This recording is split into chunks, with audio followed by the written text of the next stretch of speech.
Week 1 is right around the corner, and we got to react to some major news as it's good and bad for the New York Giants. Before we do, though, make sure you are subscribed to the channel. Jack Sperry, the host of the Commanders Report here at Chat Sports, has challenged us to a subscriber battle until Week 1. So if you're not subscribed, you hate the Commanders, and you want to start 1-0, as well as get free videos on Big Blue every day, subscribe to the channel right now.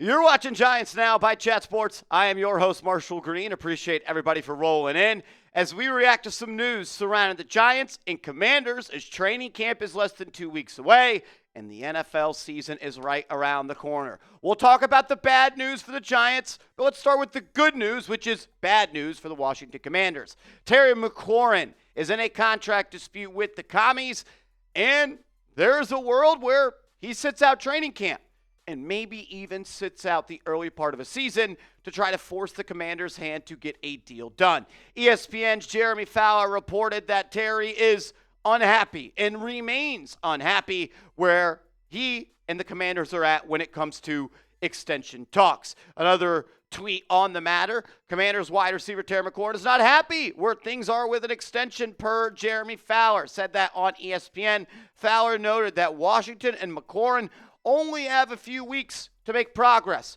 Otherwise, his holdout will continue into training camp.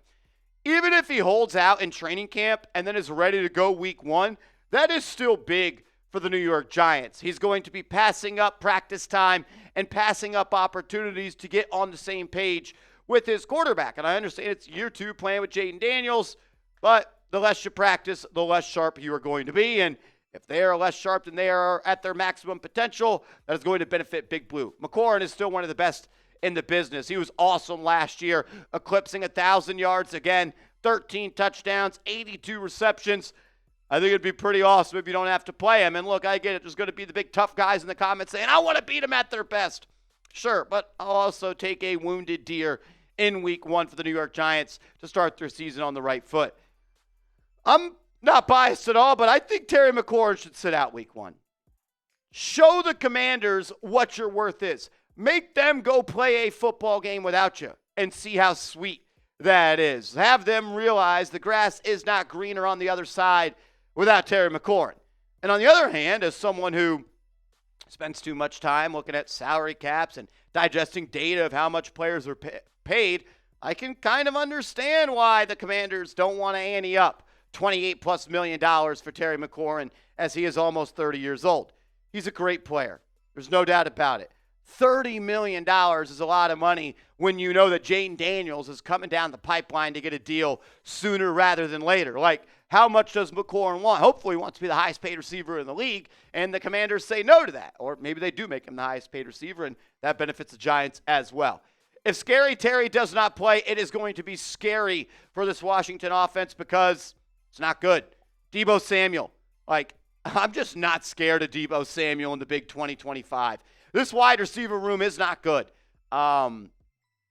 It just is what it is. And this would be huge for the Giants if you got to go into week 1 with a new corner and Paulson at Deebo, Deonte Banks entering year 3, and they get to start with maybe not the toughest matchup in the world and build up some confidence. Like, the Commanders are heavy favorites in this game. They are 6.5-point favorites. Las Vegas is expecting them to roll the Giants in week 1. If McLaurin does not play, I bet that line drops to about 4.5. And then at that point, it's anybody's ball game. And if you're telling me Deebo Samuel is your wide receiver 1 heading into week 1, I'm going to sign up for that as the opponent every single time. He's cooked. He's washed. He's done. Finito. He hasn't had more than 900 yards in the last 3 years. He's missed games every single year in the last 4 years. And he's just not the guy that he once was when he was the go-to target and the number 1 playmaker on a San Francisco 49ers team that went to the Super Bowl. 51 grabs in 15 games last year for 670 yards. He's cooked. And I'm hoping he's the wide receiver 1 for Washington in week 1 and Terry McLaurin sits out. You get paid week 2, though. I'm cool with that. Get your bag. Just take week 1 off, man. It's going to be hot. You're not going to want to be playing. If you want to beat the Commanders week 1, hit that thumbs up icon. Would be good news if he decides that, you know what, I'm going to sacrifice some game checks so I can get paid more in the future.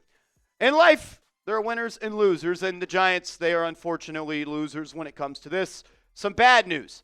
Andrew Thomas is rehabbing from that major foot injury that caused him to miss almost the entire year of 2024, and he spoke to the media and was not willing to commit to being ready to play week 1 against the Commanders. We'll dive into that more in a second, but I want you to take advantage of this deal. Go to chatsports.com/Giants sale. That's chatsports.com/Giants sale, and get this Nike Giants t-shirt that's on sale. 50% off. It was $40. Now it's $20. Take advantage of the deal. It will not last forever. Click this link. It's in the comments and description. All righty. New York Giants left tackle Andrew Thomas, dealing with that foot injury, would not commit to returning in week 1, although it does remain his goal. And I've read this quote that we're going to read to you probably 500 times, and I'm trying to understand, is he just being humble? Is he not trying to put unrealistic expectations out there? Does he just not want to say anything? I don't know. He said this to the Giants huddle. I'm feeling good. Just taking my time with it. Don't really have a projection right now, but doing everything that the trainers are telling me, and hopefully I'm ready to go week 1. That is the goal, but we try not to make any predictions, just trying to get ready. And look, I still feel uneasy and I don't feel good about that quote, to be honest with you. And maybe it's the PTSD that I've seen this Giants season fall off the rails time and time again. Andrew Thomas missing week 1 and having an injury that's going to bother him all year long is my absolute worst nightmare for the Giants. He is the most important player on this team. When he plays, the Giants play better. When he does not play, they stack losses. There's a reason the New York Giants won 3 games last year, and 2 of those wins came with Andrew Thomas on the team playing. 2023, played 10 games. Giants won 6 games in totality. I love Andrew Thomas. I think when he's healthy and he's right and he's locked in, he's got no nagging injuries, I think you can make the argument he's the best left tackle in football. But sometimes the best ability is availability, and he just hasn't been available enough. I don't know. I'm trying not to be pessimistic. I'm trying to be optimistic. Andrew Thomas is going to play. And the reason he's going to play is because Giants need him to play. The Giants need him to stay healthy. If he does not play week 1, I want to slide Jermaine Illuminor to left tackle, and then maybe it's James Hudson at right tackle, or maybe it's Marcus Bowe at right tackle, or Stone Forsythe, or maybe you put Evan Neal there at right tackle. I don't know. That's bad. That's bad that we're having to even face that reality soon. And the reality is, if he can't stay healthy and he is injured again this year, the New York Giants are going to need to prioritize finding a new left tackle. It sucks to say. I just said that. My stomach hurts. I don't want to live a life where Andrew Thomas is not the starting left tackle for the Giants. I've only got to live that life for 16 games in the last 2 years, 50%? And that's why the Giants haven't even won 50% of their games in the last 2 years, as well as a lot of other reasons. But if you can't stay healthy, you're not helping the team. And if you're not helping the team, you got to find someone that will. I don't know. Hopefully he's just healthy and he's ready to play, and we don't have to walk down that scary, scary road of life without 78. But reality is, we might be having to live that life here very soon. Make sure you are following me on social media. I'm on Twitter. I'm on Instagram @MarshallGreen_.